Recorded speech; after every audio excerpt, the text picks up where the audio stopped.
دل صاف کیسے ہوگا, دل نرم کیسے ہوگا, آئیے آج اس کا نسخہ بھی لے لیجیے, اور وہ بھی انشاءاللہ حدیث پاک سے ہی پیش کروں گا. اللہ کے نبی علیہ الصلوۃ والسلام فرماتے ہیں کہ بے شک جیسے لوہے پر زنگ چڑھتا ہے ایسے ہی دل بھی زنگ آلود ہو جاتے ہیں. عرض کی گئی یا رسول اللہ صلی اللہ تعالی علیہ وسلم دل کے زنگ کا علاج کیا ہے؟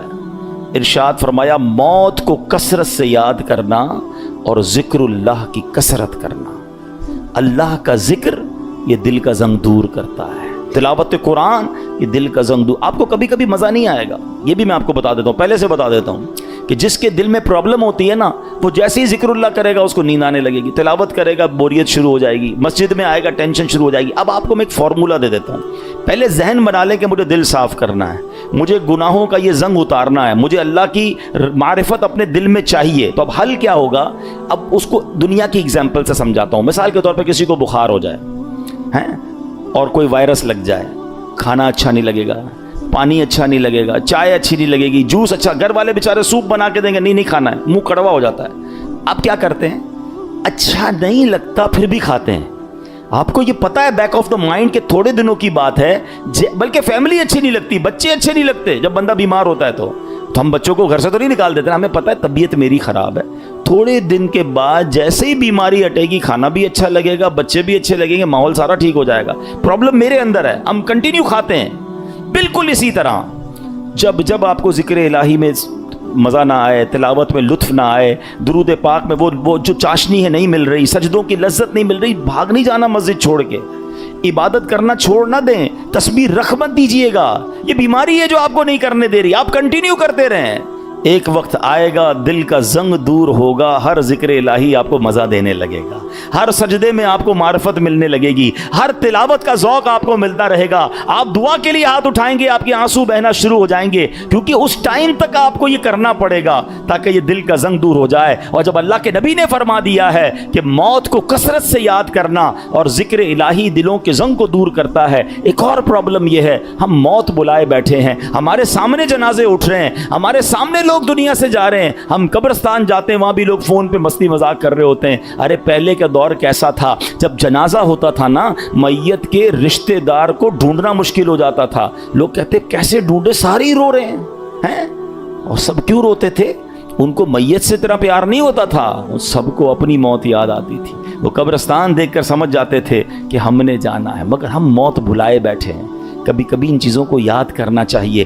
آگے سنیے, ایک مرتبہ ایک عورت بی بی عائشہ صدیقہ رضی اللہ تعالیٰ عنہا کی خدمت میں حاضر ہوئی, دل کی سختی کی شکایت کی. حضرت عائشہ نے فرمایا اکثری من ذکر الموت, موت کو کثرت سے یاد کرو.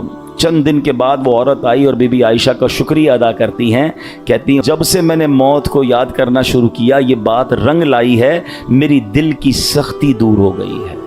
تو کاش ہمیں یاد آئے, کبھی کبھی ویسے ہی قبرستان چکر لگا لیا کریں, دعا پڑھنے چلے جائیں. اندازہ ہو کہ دیکھو کون کون چلا گیا, کسی کا بڑا محل تھا, کسی کا ڈیفینس میں بنگلہ تھا, ڈیفینس کے قبرستان ہی چلے جائیں تو ڈیفینس میں رہنے والے وہاں تدفین ہے نا. ایک اور چیز سمجھا کریں آپ, دنیا میں اور آپ ایک سیکوینس کے ذریعے آئے ہیں. پہلے میرے دادا آئے ہیں, پھر میرے والد آئے ہیں, پھر میں آیا ہوں, پھر میرے بچے آئے ہیں, پھر ان کے بچے. یہ سیکوینس ہے نا. دنیا سے جانے کی یہ سیکوینس ضروری نہیں ہے. ایسا نہیں ہو کہ دادا ہی پہلے جائیں گے, ابو ہی بعد میں جائیں گے, پھر میں جاؤں گا. نہیں, دادا دنیا میں ہوتا ہے پوتا چلا جاتا ہے, والد ہوتا ہے جوان بیٹا چلا جاتا ہے. آپ نے نہیں دیکھا قبرستان جائیں نا, 15 سال کے بچے کی بھی قبر ملے گی, 5 سال کے بچے کی قبر بھی ملے گی, 75 سال کے بوڑھے کی قبر بھی ملے گی. اٹ مینز میں بھی کبھی بھی جا سکتا ہوں. اچھا, ہم میں سے کئیوں کو قبرستان کی دعا یاد ہوگی, یہ کتنی میننگ فل دعا ہے, مگر سمجھیں تو نا کیا دعا ہے. السلام علیکم یا اہل القبور یغفر اللہ لنا ولکم وانتم سلفنا ونحن بالاثر. مشکات شریف حدیث کی دعا ہے, پیارے آقا یہ دعا کیا کرتے. معنی کیا ہے؟ السلام علیکم یا اہل القبور, اے قبر والو تم پر سلامتی ہو. پھر کیا فرمایا؟ یغفر اللہ لنا ولکم, اللہ تمہاری اور ہماری مغفرت فرمائے. مگر جو اگلا جملہ ہے نا, انتم سلفنا ونحن بالاثر, تم پہلے چلے گئے ہو, ہم بعد میں آنے والے ہیں. کاش یہ بات سمجھ آ جائے. کہ میرا ٹھکانہ وہی ہے, جانا ادھر ہی ہے. کون سی ترم خانی کام آئے گی, کون سا جاہو جلال کام آئے گا, کون سے پیسے کام آئیں گے, کون سی پراپرٹی کام آئے گی, سب کچھ ادھر رہ جائے گا. اعمال کام آئیں گے. 2 گز کی قبر ہے, اربوں پتی کو بھی لٹھے کا کفن ہے, اور فٹ پاتھ پر مرنے والے کو بھی وہی کفن ہے. یہ میرا لباس ہوگا, یہ میری قبر ہوگی. تو موت کو کثرت سے یاد کرنا یہ دل کو نرم کر دیتا ہے, یہ اس دل کی سختی کو دور کرتا ہے. اللہ اکبر. اے میرے پیارے اسلامی بھائیو, اسی طرح اللہ والوں کی جو نگاہ ہوتی ہے نا, ہاں وہ کہتے ہیں نا, یک زبانہ صحبت با اولیاء بہتر اسد سالہ طاعت بے ریا. سینکڑوں سال کی بے ریا عبادت ایک طرف, کسی ولی کامل کی صحبت ایک طرف. اللہ والوں کی صحبت میں بیٹھے, ان کی نگاہ سے, ان کی صحبت سے دل کا زنگ اتر جاتا ہے. ہاں اسی طرح علماء کہتے ہیں اللہ والوں کی دشمنی جو ہے نا, کسی اللہ والے کی گستاخی, چاہے گناہ تھوڑا تھوڑا کر کے دل سخت کرتا ہے, یہ وہ گناہ ہے جو ڈائریکٹ دل کو سخت کر دیتا ہے, دل بالکل مردہ ہو جاتا ہے جو اللہ کے ولی سے دشمنی کرتا ہے. تو یہ حدیث بھی بتا رہی ہے, قرآن کی آیتیں بھی بتا رہی ہیں کہ دل صاف ہونا چاہیے, دل اللہ کی رحمتوں کے نزول کی جگہ ہونی چاہیے. مگر جن کے دل سخت ہو گئے ہیں وہ غور کریں. اب آئیے میرے پیارے اسلامی بھائیوں, حدیث پاک, یہ دل کی سختی سزا کتنی بڑی ہے. اللہ کے نبی علیہ الصلوۃ والسلام فرماتے, ترمذی شریف کی حدیث ہے, ان ابعد الناس من اللہ قلب القاسی. فرماتے سخت دل والا سب سے بڑھ کر اللہ سے دور ہے. Nobody talk about it. کوئی بات ہی نہیں کرتا. ارے دل سخت ہے, یہ دل نرم ہے. اگر دل سخت ہو گیا نا تو پھر اللہ سے سب سے زیادہ دور وہ ہو جائے گا. حضرت مالک بن دینار جیسی عظیم ہستی کا فرمان سنو. فرماتے بندوں کو جو سزائیں دی جاتی ہیں ان میں سب سے بڑی سزا یہ ہے کہ بندے کا دل سخت کر دیا جاتا ہے. ہائے نہ نماز میں دل لگے, نہ تلاوت میں دل لگے, نہ دعا میں آنسو بہیں ہیں, نہ ہدایت کی بات اچھی لگے. لوگ نعتیں سن کر رو رہے ہوتے ہیں اور ہم کہتے ہیں بند کرو یار, مزہ نہیں آ رہا. یعنی کوئی اچھی بات دل پر اثر نہیں کر رہی, تو چیک کرو کہ یار یہ دل سخت تو نہیں ہو گیا, دروازہ تو بند نہیں ہو گیا. یہ سب سے بڑی سزا ہے. حضرت مالک بن دینار کہتے ہیں بندے کو جو سب سے بڑی سزا دی جاتی ہے وہ اس کا دل سخت ہو جاتا ہے. کسی مسلمان کو تکلیف میں دیکھ کر ہمیں تکلیف محسوس کیوں نہیں ہو رہی ہے؟ کوئی بیچارہ غریب پریشان ہے, اس کو دیکھ کر مجھے فیل کیوں نہیں ہو رہا؟ اگر ہو رہا ہے اللہ کا شکر ادا کریں. اگر مسجد میں آنے کو جی چاہتا ہے اللہ کا شکر ادا کریں, اور مسجد میں آ کر بھاگنے کو جی چاہتا ہے, there is something wrong in your heart. اس سے بڑھ کر رحمتوں والی جگہ کون سی ہے؟ ہونا کیا چاہیے, اللہ کے گھر میں آؤں تو پیس, سکون, مزہ آ جائے. مگر کچھ لوگ مسجد میں آ کر بھی بے چین, آخر میں آئیں گے سب سے پہلے جانے کی کریں گے. خود سوچئے کیوں مجھے بے چینی ہوتی ہے. موبائل پر گھنٹوں بیٹھ جاؤں گا, دوست کے ساتھ چائے پینے گھنٹوں بیٹھ جاؤں گا, اللہ کے گھر میں مجھے تکلیف کیوں ہو رہی ہوتی ہے؟ جب تک بیماری کو ڈائگنوس نہیں کریں گے نا پھر حل نہیں ہوگا. آج میں آپ کو علاج بھی بتاؤں گا. اب آئیے دل کی سختی کے اسباب, واٹ از دا ریزن. نبی پاک علیہ الصلوۃ والسلام فرماتے ہیں ذکر اللہ کے علاوہ زیادہ کلام نہ کرو, بے شک زیادہ باتیں کرنا دل کو سخت کر دیتا ہے. یہ بہت جو بولتے رہتے ہیں نا, بہت بولتے رہتے ہیں, زیادہ باتیں نہیں, قلیل الکلام. اللہ کا ذکر کریں, تلاوت کریں, کم بولیں, کیونکہ زیادہ بولنے والا غلطیاں بھی زیادہ کرتا ہے نا. جھوٹ بھی نکل جائے گا, غیبت بھی نکل جائے گی, دل آزاری بھی ہو جائے گی, معاذ اللہ احساس نہیں ہوگا, علم نہیں ہوگا تو کلمہ کفر بھی نکل جائے گا. کم بولیں, سوچ کے بولیں. ایک جملہ سنا ہوگا آپ نے, پہلے تولو بعد میں بولو. ہم بول کے تول رہے ہوتے ہیں, پھر پچھتا رہے ہوتے ہیں, یار نہیں بولنا تھا, یار کیا بول دیا, یار مسئلہ ہو گیا, جھگڑا ہو. پہلے سوچ لیتے ہیں نا. آپ کے کسی بھی باڈی پارٹ کے گرد گارڈ نہیں بٹھائے گئے. یہ زبان ہے جس کو 32 گارڈ کا پہرا دیا گیا ہے. 32 دانت کے پیچھے زبان ہے نا, مگر جب یہ چلتی ہے سارے گارڈز پیچھے چھوڑ کر کسی کا دل توڑتی ہے, کسی کا سر پھوڑتی ہے, کسی کے خاندان برباد کر دیتی ہے. سوچئے, زیادہ بولنا دل کو سخت کر دیتا ہے. یوں ہی زیادہ ہنسنے سے بھی دل سخت ہو جاتا ہے. حدیث پاک میں ہے ان کثرت الضحک تمیت القلب, بے شک زیادہ ہنسنا دل کو مردہ کر دیتا ہے. ہر وقت ہنسی مذاق, کچھ لوگ ہوتے ہیں جن کا کام یہی ہوتا ہے, تو ہر وقت نہیں ہوتا. کبھی کبھی مزاح کرنا اور ہے, مگر ہنسی مذاق میں بھی دل آزاری کی اجازت نہیں ہے نا. آپ مسکرانے والی بات کریں, اچھی بات ہے, لیکن ہر وقت ایک ہی کام میں لگے ہوئے ہیں اور پھر جھوٹ بول بول کے ہنسا رہے ہیں, یہ دل کو مردہ کر دیتا ہے.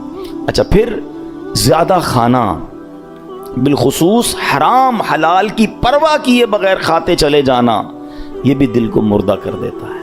تو اللہ کرے کہ یہ بھی ہمیں سمجھ آ جائے۔ آپ جب بھی دیکھ لیں آپ زیادہ کھائیں گے، آپ کو عبادت کو جی نہیں چاہے گا، آپ کو نیند آنے لگے گی، سستی ہو جائے گی۔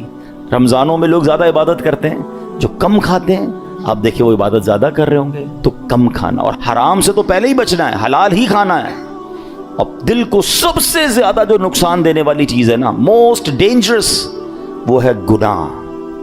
گناہ کا جو سائیڈ ایفیکٹ ہے نا، جو گناہ چھوٹا ہو یا بڑا، جتنا بڑا گناہ ہوگا وہ اتنا دل کو افیکٹ کرے گا، مگر ہر گناہ دل کو ڈیمیج ضرور کرتا ہے، اس میں روحانیت کم کرتا ہے، اس کے اندر یوں سمجھیے برائی، جیسے جیسے برا ہوتا برائی کرتا جائے گا، پھر کچھ لوگوں کی کنٹینیو عادت ہوتی ہے برائی کی، وہ دل کو سخت کر دیتی ہے۔ تو اے میرے پیارے اسلامی بھائیوں، قرآن کیا کہتا ہے؟ بل ران علی قلوبہم ما کانوا یکسبون، بلکہ ان کے کمائے ہوئے اعمال نے ان کے دلوں پر زنگ چڑھا دیا ہے۔ قرآن کہہ رہا ہے زنگ چڑھ جاتا ہے، اپنے ہی اعمال جو ہیں برے اعمال دلوں پر زنگ چڑھا دیتے ہیں۔ اب یہ تو ہو رہا ہے، ہم تو کر رہے ہیں۔ جان لو کہ اللہ تمہارے اعمال سے ہرگز بے خبر نہیں ہے، جو کچھ ہم کر رہے ہیں نا سب اللہ دیکھ رہا ہے۔ ہم بعض اوقات لوگوں سے، رشتہ داروں سے، دوستوں سے چھپانے کی کوشش کر رہے ہوتے ہیں، شہر تبدیل کریں گے، علاقہ تبدیل کریں گے، دروازہ بند کر دیں گے، دنیا میں کوئی نہ دیکھ لے۔ بار بار قرآن انڈیکیٹ کر رہا ہے وَمَا اللَّهُ بِغَافِلٍ عَمَّا تَعْمَلُونَ، اللہ تمہارے اعمال سے ہرگز بے خبر نہیں، وہ دیکھ رہا ہے۔ تو کاش یہ خیال دل میں راسخ ہو جائے کہ میں جو کچھ کرتا ہوں اچھا کر رہا ہوں یا برا کر رہا ہوں، رب دیکھ رہا ہے۔ پھر اس کے بعد تمہارے دل سخت ہو گئے۔ یہ کس کی بات ہو رہی ہے؟ بنی اسرائیل کا ذکر ہو رہا ہے۔ ان پر بڑے انعامات ہوئے، بڑی مہربانیاں کی گئیں بنی اسرائیل پر، شکر کی بجائے یہ نافرمانی کرتے تھے۔ فرعون سے اللہ نے نجات دی، پھر انہوں نے ناشکری کی، تورات عطا کی، پھر ناشکری کی، بچڑے کی پوجا کی، اللہ نے اس پہ توبہ کی توفیق دے دی، پھر ناشکری کی۔ 70 افراد کو کوہ طور پر بلایا، انہوں نے پھر ناشکری کی، انہیں منو سلوہ عطا کیا، پھر ناشکری کی، انہیں قدرت کی نشانیاں دکھائیں، پھر ناشکری کی۔ اللہ پاک کی نافرمانیوں میں مصروف رہے، ایک کے بعد ایک نافرمانی، ایک کے بعد ایک گناہ کرتے رہے، یہاں تک کہ ان کے دل سخت ہو گئے۔ مگر اب قرآن کیا کہتا ہے؟ کتنے سخت ہوئے؟ فَهِيَ كَالْحِجَارَةِ، تو وہ پتھروں کی طرح ہو گئے۔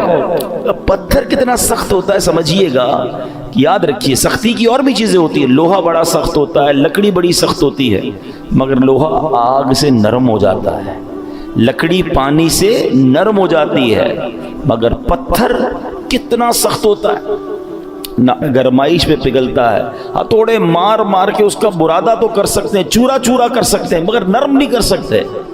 تو قرآن نے مثال کیا دی کہ دل پتھر سے سخت ہو گئے۔ اچھا پھر کہا او اشد قسوہ، پتھر سے بھی زیادہ سخت ہو گئے۔ اللہ اکبر، ان دلوں کا عالم کیا ہوگا کہ جن کو قرآن کہہ رہا ہے کہ تمہارے دل پتھر جیسے سخت بلکہ اس سے بھی زیادہ سخت ہو گئے۔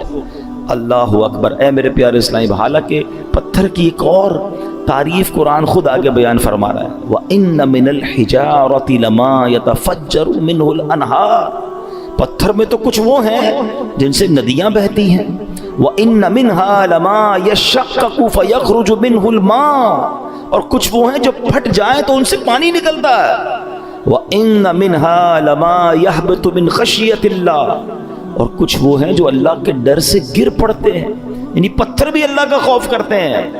پھر فرمایا وَمَا اللَّهُ بِغَافِلٍ عَمَّا تَعْمَلُونَ، اور اللہ تمہارے اعمال سے ہرگز بے خبر نہیں۔ اب یہاں بڑی یونیک معلومات، اسٹونز کے بارے میں، پتھر کے بارے میں قرآن نے کیا فرمایا؟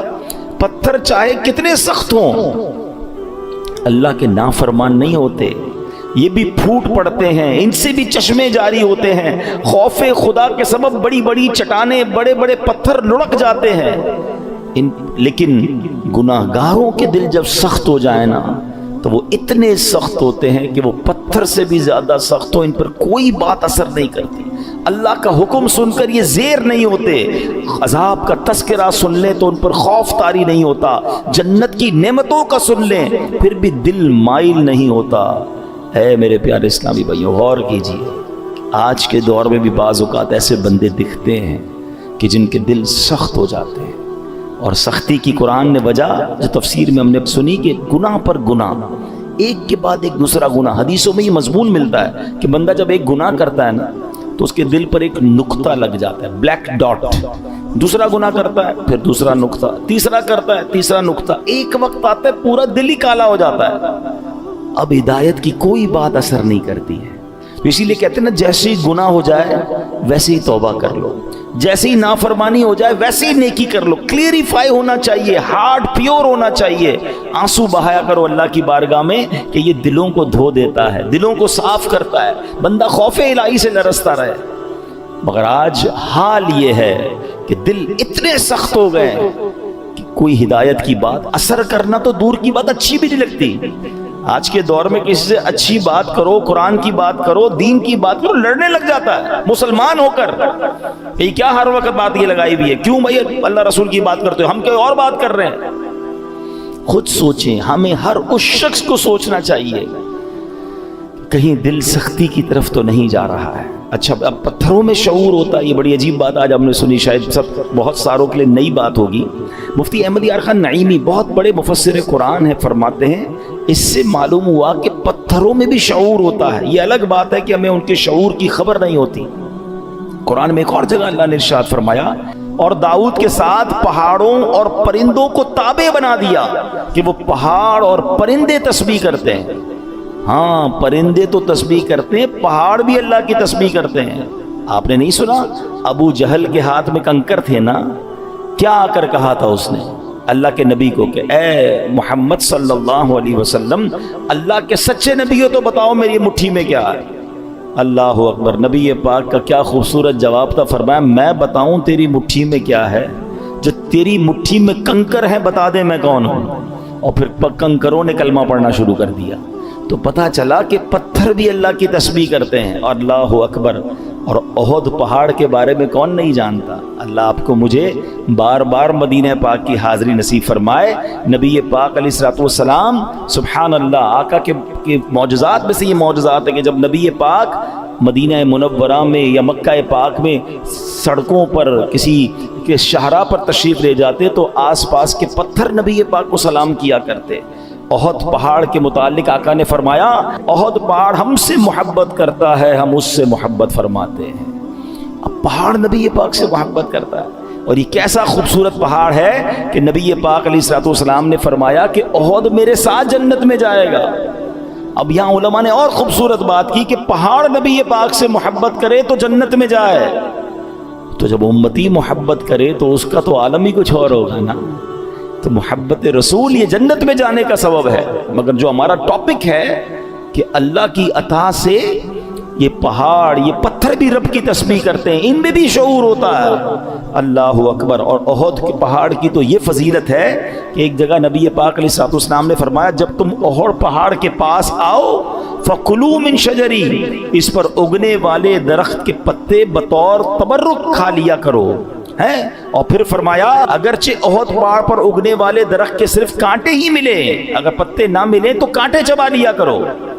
اب یہاں تبرک کی دلیل بھی ملتی ہے، بھائی کانٹا کھانے سے کیا فائدہ ہوگا، پتا کھانے سے کیا فائدہ ہوگا، مگر چونکہ یہ جنتی پہاڑ ہے تو آقا نے فرمایا اس سے کچھ نہ کچھ کھا لیا کرو، تبرک لیا کرو۔ اب پہاڑ مبارک کیسے ہو گیا کہ یہ پہاڑ نبی پاک سے محبت کرنے والا ہے۔ تو ہم دوبارہ آتے ہیں پیارے اسلامی بھائیوں کہ ایک تو ہم نے یہ سنا قرآن کہتا ہے کہ کچھ پہاڑ پھٹ پڑتے ہیں، کچھ میں سے نہریں جاری ہوتی ہیں، کچھ سے پانی جاری ہوتی ہے، کچھ خوف خدا سے گر پڑتے ہیں۔ ایک بار امام ابو القاسم کشیری رحمۃ اللہ تعالی لکھتے ہیں کہ اللہ پاک کے ایک نبی کہیں سے گزر رہے تھے، آپ نے ایک چھوٹا سا پتھر دیکھا، مگر اس چھوٹے سے پتھر سے مسلسل پانی بہ رہا تھا۔ آپ بڑے حیران ہوئے، اللہ پاک نے اس پتھر کو بولنے کی طاقت عطا فرمائی، اور پتھر کہتا ہے کہ اے اللہ پاک کے نبی، جب سے میں نے سنا ہے معلوم ہوا ہے کہ جہنم کا ایندھن آدمی اور پتھر ہیں۔ قرآن کہتا ہے نا، اے ایمان والو اپنے آپ کو اپنے گھر والوں کو جہنم کی آگ سے بچاؤ جس کا ایندھن آدمی اور پتھر ہے۔ تو ہم آدمیوں پر تو پتہ نہیں اثر ہوا نہیں ہوا، وہ پتھر کہتا ہے جب سے مجھے معلوم ہوا ہے کہ جہنم میں پتھر ڈالے جائیں گے، جب سے میں رو رہا ہوں، جب سے خوف خدا کی حالت سے میری حالت بری ہے، اور یہ جو میرے اندر سے آپ پانی نکلتا دیکھ رہے ہیں یہ خوف خدا کے باعث ہے۔ آپ اللہ کے نبی تھے، آپ نے اللہ کی بارگاہ میں دعا کی اور اللہ پاک نے یا اللہ اس پتھر کو جہنم سے محفوظ فرما دے، دعا قبول ہو گئی۔ آپ چلے گئے کہیں، واپس آئے تو پھر اس پتھر سے پانی نکل رہا تھا، تو آپ نے کہا کہ اب تو تمہیں جہنم سے آزادی کی خوشخبری مل گئی، پھر کیوں رو رہے ہو؟ پتھر کو اللہ نے پھر قوت گویائی دی، کہتا ہے ذالک کان بکاء الحزن والخوف وہذا بکاء الشکر والسرور، کہتے حضور پہلے جو آنسو تھے وہ غم اور تکلیف کے تھے، اب جو آنسو ہیں وہ خوشی کے آنسو ہیں کہ اللہ نے جہنم سے آزاد کر دیا۔ تو یہ اللہ کی مخلوقات ہیں، اللہ پاک، یہ دنیا میں ہر طرف رب کا ذکر ہو رہا ہے، یہ اشرف المخلوقات کہلانے والا ہی غافل ہو جاتا ہے، حالانکہ ہم مجھے اور آپ کو بنایا ہی اللہ کی عبادت کے لیے۔ دیکھیں نا، ہر چیز کے بارے میں ہم یہ جاننے کی کوشش کرتے ہیں what is the reason of the creation. Mobile کیوں بنا ہے؟ بات کرنے کے لیے بنا۔ اگر اس میں بات کرنے کی صلاحیت ختم ہو جائے، کوئی فنکشن نہ چلے، کیا کریں گے؟ موبائل کا گاربیج کر دیں گے نا۔ پین کیوں چلتا ہے؟ پین کیوں بنا؟ لکھنے کے لیے، لکھنا ہی نا، انک ختم ہو جائے آپ کیا کرتے ہو؟ پھر بھی لگاتے ہو، پھینک دیتے ہیں۔ جو چیز جس لیے بنائی گئی اگر وہ کام نہ کرے تو اسے ڈسپوز کر دیا جاتا ہے۔ ہمیں کیوں بنایا گیا ہے؟ کبھی سوچا آپ نے؟ قرآن بتائے گا نا، ہمیں بنایا اللہ نے، تو اللہ ہی فرمائے گا نا کیوں بنایا، واٹ از دا ریزن۔ قرآن میں رب فرماتا ہے وَمَا خَلَقْتُ الْجِنَّ وَالْإِنسَ إِلَّا لِيَعْبُدُونِ، ہم نے نہیں بنایا انسان اور جنات کو، بس there is only one reason إِلَّا لِيَعْبُدُونَ، ہم نے اپنی عبادت کے لیے بنایا ہے۔ یعنی میں اور آپ بنے اللہ کی عبادت کے لیے، کام کچھ اور کر رہے ہیں۔ نمازیں ہماری قضا ہو رہی ہیں، روزے بہت بڑی تعداد میں لوگ نہیں رکھ رہے، اللہ کی عبادت سے دور، حالانکہ بنایا اس لیے گیا ہے۔ اور یہ پتھر کا واقعہ آپ نے سنا کہ یہ اس لیے رو رہا ہے کہ کہیں جہنم میں ڈال نہ دیا جائے۔ کبھی ہمارے آنسو بہے، کبھی ہمیں یہ خیال آیا کہ کہیں مجھے جہنم میں نہ ڈال دیا جائے، کہیں مجھے ایندھن نہ بنا دیا جائے جہنم کا۔ اللہ اکبر۔ اب آئیے بیان میں، جیسے میں نے شروع میں کہا کہ ایک بیماری کا ذکر ہوگا، اللہ اس بیماری سے بچائے، اور وہ بیماری ہے دل کی سختی۔ کیا کہا قرآن نے؟ ثم قست قلوبکم من بعد ذلک فہی کالحجارۃ او اشد قسوہ، پھر اس کے بعد تمہارے دل سخت ہو گئے تو وہ پتھروں کی طرح ہیں، بلکہ ان سے بھی زیادہ ہیں۔ اب دل کتنا اہمیت، کتنا امپورٹنٹ پارٹ ہے ہماری باڈی کا۔ پیارے آقا علیہ الصلوۃ والسلام حدیث پاک میں ایک جگہ ارشاد فرماتے ہیں جسم میں ایک خون کا لوتھڑا ہے، وہ ٹھیک ہو جائے سارا جسم ٹھیک ہو جائے گا، اور جب وہ لوتھڑا بگڑ جائے نا تو سارا جسم بگڑ جاتا ہے۔ اور سن لو، وہ لوتھڑا، وہ پارٹ آف دا باڈی، بدعہ کیا ہے؟ وہ قلب ہے، وہ دل ہے۔ تو دل کا خیال میڈیکلی تو لوگ رکھ رہے ہیں، یار کولیسٹرول نہ ہو جائے، ہارٹ اٹیک نہ ہو جائے، بلڈ پریشر نہ ہو جائے، والوز بند نہ ہو جائیں، وینز کھلی رہیں، بڑا خیال ہے۔ ٹھیک ہے، یہ تو ظاہری اس دل کی کیفیت ہے نا، مگر اگر اس دل میں ایمان ہی نہ ہو، اس دل میں معاذ اللہ سختی آ جائے، ہدایت کی کوئی بات ہی اثر نہ کرے، یہ دل معاذ اللہ غیبت، چغلی، بغض، کینہ، تکبر اور برائیوں کی آماجگاہ بن جائے تو یہ تو برباد کر دے گا نا، ایمان برباد کر دے گا۔ ہمیں جان لینے والے مرض کا ڈر ہے، ہم ڈسکس بھی کرتے ہیں، ڈاکٹر کے پاس بھی جاتے ہیں، ٹیسٹ بھی کراتے ہیں، جناب بتائیں ہارٹ اٹیک نہ ہو، میری باڈی ٹھیک رہے، کتنی ایکسرسائز کرنی ہے، everybody talk about it. وہ کیوں؟ کہ جان چلی جائے گی نا۔ مگر مجھے بتاؤ، جان جانا زیادہ خطرناک ہے یا ایمان جانا زیادہ خطرناک ہے؟ جان تو ویسے ہی جانی ہے، آج نہیں تو کل چلی جائے گی، مرنا تو ہے ہی، اس سے تو کوئی نہیں بچ سکتا، مگر ایمان سلامت لے کر قبر میں جانا یہ زیادہ ضروری ہے نا۔ تو ہے میرے پیارے اسلامی بھائیوں، اللہ والوں کی صحبت اختیار کریں، نیک لوگوں میں بیٹھا کریں، تلاوت قرآن کریں، ذکر الہی کریں، موت کو کثرت سے یاد کریں، تو یہ دل جو ہے اس کی سختی سے ہم محفوظ رہیں گے۔ وہ پتھروں کے بارے میں دیکھیں نا کہ پتھر خوف خدا سے روتا ہے، پتھر ذکر الہی کرتا ہے۔ ارے ہم تو اشرف المخلوقات ہیں، تو ہمیں تو اللہ کی یاد زیادہ کرنی چاہیے۔ تو بہرحال میرے پیارے اسلامی بھائیوں، یہ چند باتیں آج ہم نے سنی ہیں، اللہ پاک ہم سب کو عمل کرنے کی توفیق عطا فرمائے۔